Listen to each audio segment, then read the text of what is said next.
다윗의 시라고 우리에게 알려줍니다.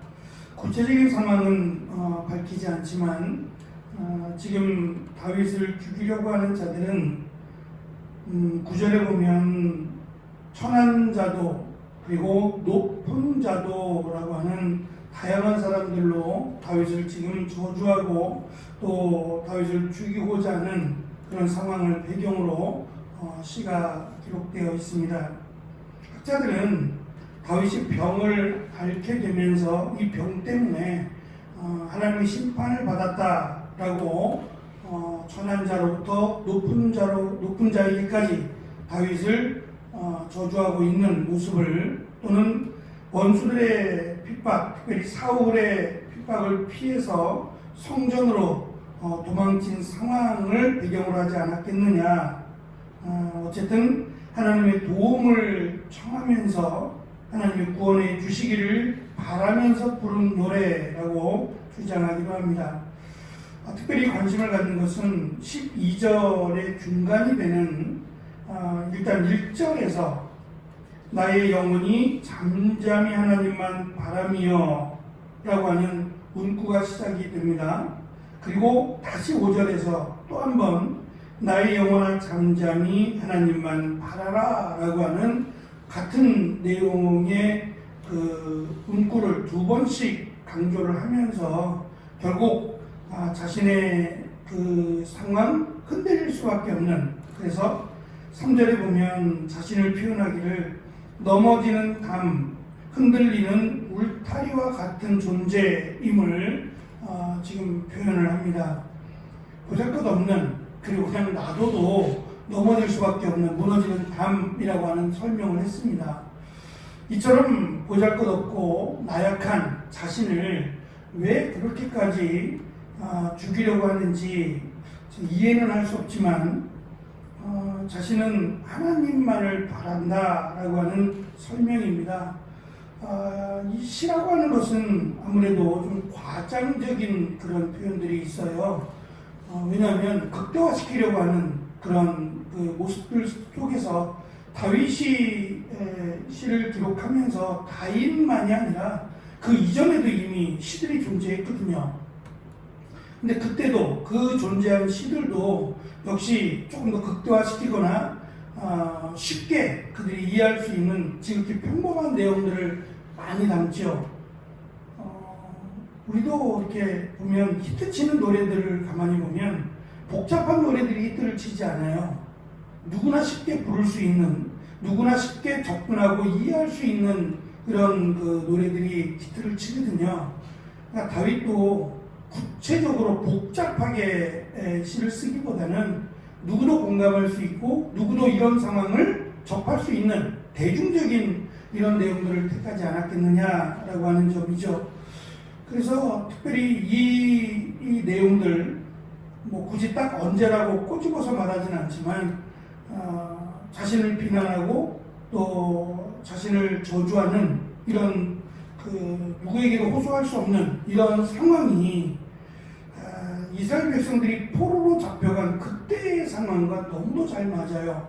미리 알고 지은 건 아닐지라도 다윗의 이 상황이 또 이 시의 내용이 이스라엘 백성들이 포로로 잡혀간 가장 어려웠을 그때와도 너무도 잘 맞물려 가고 있기에 포로로 잡혀갔던 이스라엘 백성들이 이 노래를, 이 시편 62편을 많이도 부르지 않았을까라고 하는 그런 생각들을 합니다. 탄식할 수밖에 없는 그런 상황 속에서 다윗은 자기에게 스스로 말을 합니다. 나의 영혼이 잠잠히 하나님만을 바라기를 바란다는 거죠. 그러니까 영혼이라는 것이 이게 눈에 보여지지 않는 인간의 내면인데요. 그때는 이제 심장에 마음이 있다고 생각을 했어요. 그러니까 이 드러나지 않는 뭐 이렇게 불안해하고 초조해하면 왜 안 보이겠습니까만은 어쨌든 자신의 가장 깊숙한 곳에 위치한 영혼이 지금 굉장히 불안하고 염려로 인해서 근심하고 하는 부분들이 없지 않아 있는 겁니다. 그래서 스스로 자기 영혼에게 지금 하는 말입니다. 잠잠하라고. 왜냐하면 구원이 하나님께 있기 때문에 지금 자신을 죽이려고 또 자신을 저주하고 있는 이런 그 절박한 상황 속에서 자신은 아무렇지 않은 듯 태연하게 상황을 대처하고 있지만 실제로 그의 마음 깊숙한 곳에서는 불안하고 깊숙한 곳에서는 염려하고 있는 그 모습을 스스로 지금 하는 말입니다. 내가 겉으로 지금 표현하고 있는 담대한 모습뿐만 아니라 보이지 않는 내 깊숙한 곳에서 외로이 싸우고 있는 나의 영혼조차 잠잠하라고 말입니다. 특별히 4절에 보면 자신을 높은 위에서 떨어뜨리기만 하고 거짓을 즐겨하니 입으로는 축복이지만 속으로는 저주를 부리는 저들. 그래서 이 부분에서 지금 4절에서 셀라라고 하는 부분이 들어간 것도 현역에다 맞춘 악보는 없습니다. 악보가 있겠습니까마는 이 부분에서 지금 4절에 있는 이 부분에서 최고적인 이 고음을 내게 되는 이런 절박한 큰 소리를 부르게 되는 이런 부분이 아니었겠는가. 그러고 나면 숨을 쉬어줘야 되는 이런 그 악단이 있는 악보로 볼 때는 아주 그 고조에 달하는 내용이 4절의 내용으로 보는 것 같아요. 그리고 나서 다시 원점으로 돌아가서 나의 영혼아 잠잠히 하나님만을 바라라 라고 하는 말로 다시금 내용이 연결되어지고 있습니다.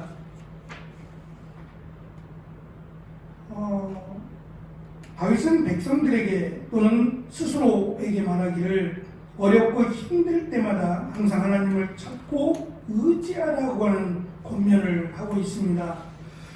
다른 사람이 아닌 자신에게 지금 하는 권면이기도 합니다. 특별히 8절에 보면 시시로 저를 의지하고 그 마음을 토하라고 지금 표현을 하고 있어요. 우리식의 표현입니다. 우리식의 표현인데 안의 것을 이렇게 꺼내는 거죠. 마음속에 있는 것, 그 마음에 감추고 있는, 또 마음에 품고 있는 모든 것들을 털어놓으라는 말이에요. 그러고 나면 좀 속은 시원하겠죠.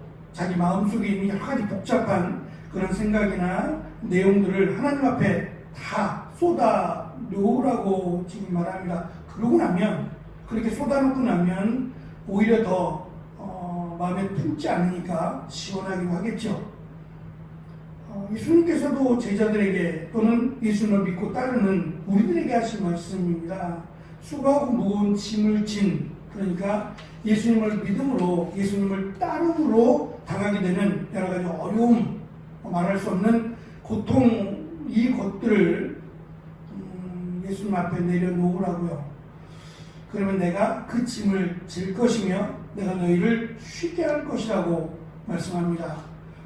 문장만 보면 쉰다라고 하는 개념이 있지만 사실 쉰다라고, 논다라고 하는 개념이 아닙니다. 내가 너희를 쉬게 한다는 개념은 평안하게 인도하시겠다는 거예요.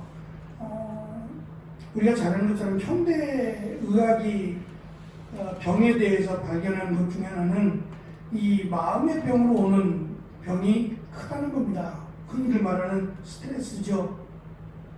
그것이 우리를 오히려 병들게 하고 우리를 오히려 힘들게 만든다라고 하는 것이 현대의학이 지금 말하고 있는 이 질병에 관한 내용이라고 생각합니다.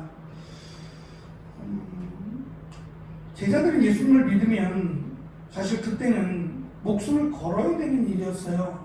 바울도 그랬듯이 목숨을 걸어야 되는 일인데 이게 말처럼 쉬운 일이 아닙니다.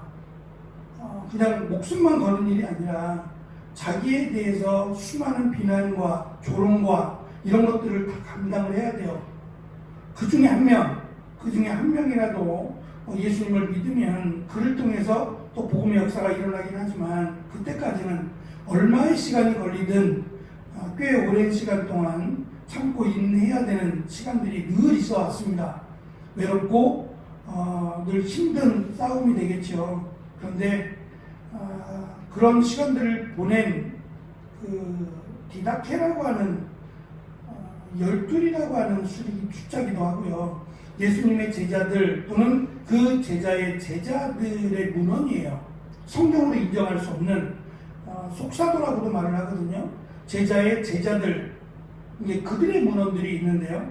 그들의 문헌들을 보면 어느 누구 하나 자신들의 스승이 되는 예수님의 제자들이요, 12명의 제자들, 다 제자가 있는 건 아니지만 그 제자들에 대한 그 제자의 예수님의 자기 스승, 예수님의 제자들에 대한 평가는 부정적이지 않아요. 한 사람도 부정적이지 않습니다. 오히려 그들은 예수님의 제자였던 그 사도들, 그들을 따라가기를 원합니다. 어떻게 이렇게 그들이 변했을까? 우리가 마태복음, 공간복음을 통해 살펴보는 제자들은 정말 형편없는데요. 늘 넘어지고, 늘 연약하고, 어리석고, 미련하고, 뭐라고 수식어를 갖다 붙여도 참 안타깝다라는 생각밖에 없잖아요. 그런데 그들이 예수님이 부활하시고 승천하신 뒤에 성령을 받고 나서 그들은 정말 변합니다. 정말 모든 것을 버리고 예수님을 따르게 되죠. 거기에 이제 초대교회가 크게 부흥하게 된 모습을 성경은 기록합니다. 지금 다윗이 절박한 이런 상황이요, 구체적으로 밝히고 있지는 않지만 이 절박한 상황 속에서 자신에게 대해서 지금 말을 합니다. 일단은 1차적으로 자신의 깊은 내면 가운데 있는 영혼을 향해서 흔들리지 말라고, 눈에 보여지는 것, 들려지는 것들 때문에 요동하지 말 것을 지금 강조하면서, 문제는 다른 사람도 문제지만 자기 스스로가 더 문제라는 거예요. 두려움이라고 하는, 또는 염려, 근심이라고 하는 것으로 인해서 굉장히 힘들어할 수밖에 없는 그런 상황이지만 구원의 하나님이신, 그래서 6절에 보면 반석이요 구원이요 산성이신 그 하나님을 바라며 두려워하지 말 것을 스스로 마음에게, 자기 영혼에게 지금 말을 하고 있습니다. 하나님의 권능이, 마지막 11절에 하나님의 권능이 하나님께 있다. 그래서 하나님이 행한 대로 분명히 갚으실 것이니 두려워 말며 하나님만을 바랄 것을, 공의로운 재판관으로 하나님이 판단하시고 재판하실 것이기에 오직 하나님만을 바라라 라고 다윗은 기록하고 있습니다. 어제도 잠깐 말씀을 드렸지만 하나님은 우리가 한 모든 기도를 다 응답하시는 게 아니에요. 그리고 우리가 한 기도의 순서에 따라 응답하시지도 않아요. 날짜대로 계산해서 응답하시는 게 아니라 하나님이 보시기에 하나님의 순서에 따라 응답하심이 있지요. 이제 이것을 우리가 잘 이해하지 못하면 때로는 원망하고, 때로는 불평하고, 때로는 다윗이 말한 것처럼 내 마음이 불안해하고 염려하고 근심 가운데 휩싸이게 되죠. 다윗은 자신의 지금껏 살아왔던 신앙, 지금 몇 살 때 이것을 기록했는지 정확하게는 알 수 없지만 꽤 오랜 시간 동안 사울을 피해서 도망다녔던 이러한 어려움을 예를 든다면 다윗은 자신의 인생 누구에게도 도움을 청할 수 없고 누구에게도 함께 나눌 수 없는 이런 상황 속에서 오직 하나님만을 바라라고 다윗은 자신에게, 그리고 이 시를, 이 노래를 읽고 노래하는 이들에게 권면하고 있습니다. 이 권면의 내용처럼 우리에게 다가오는 여러 가지 일들 속에서 오직 하나님만을 바라보며 나아가는 귀한 믿음의 행보가 있기를 오늘도 간절히 축원합니다. 기도하겠습니다.